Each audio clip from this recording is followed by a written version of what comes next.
The other day, I got a call from one of my besties who is someone who is incredibly kind and generous, always looking to extend a hand, open his contacts.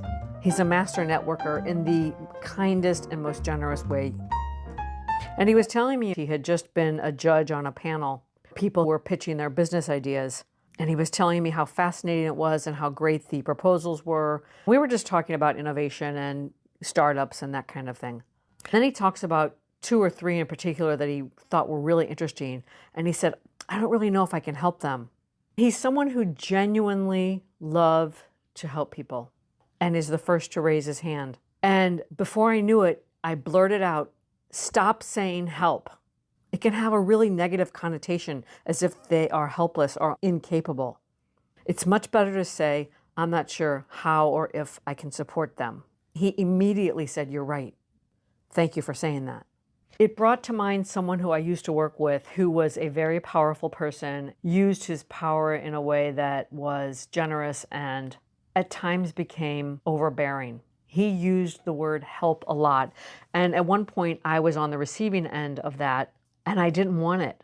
I would recoil when he said, I'm going to help you, because he would volunteer that without my asking for it. He was over eager to jump in.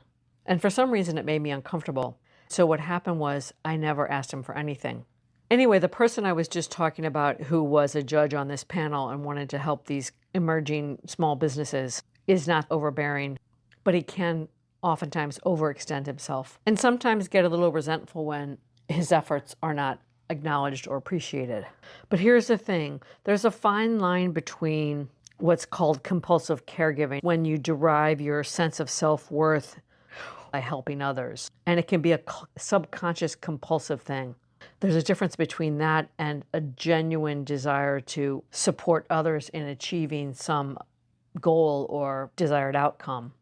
It's happened to me for years that I would overextend myself and help until I tended my own garden.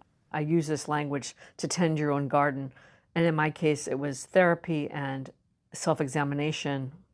I think I'm a little sensitive to this word help because I, for a long time, was a compulsive caregiver. I would overextend myself and derive satisfaction by feeling needed and by jumping in to save people or try to save them.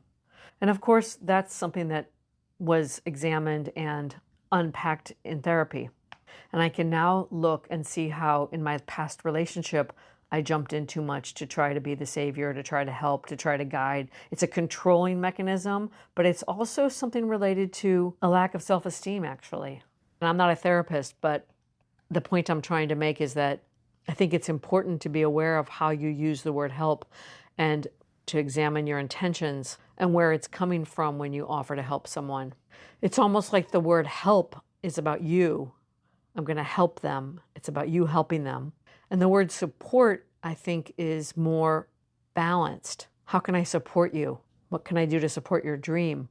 What can I do to support your project? How can I contribute? It's different, has a different tone than the word help. How can I help you? Help can often be an imbalance of power, or it can make the person, even if it's unintentional, it can make the recipient feel that they are less than or incapable.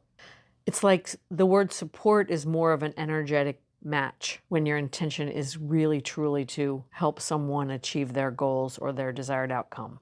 So I guess this sort of begs the question, where in your life might you be trying to help too much?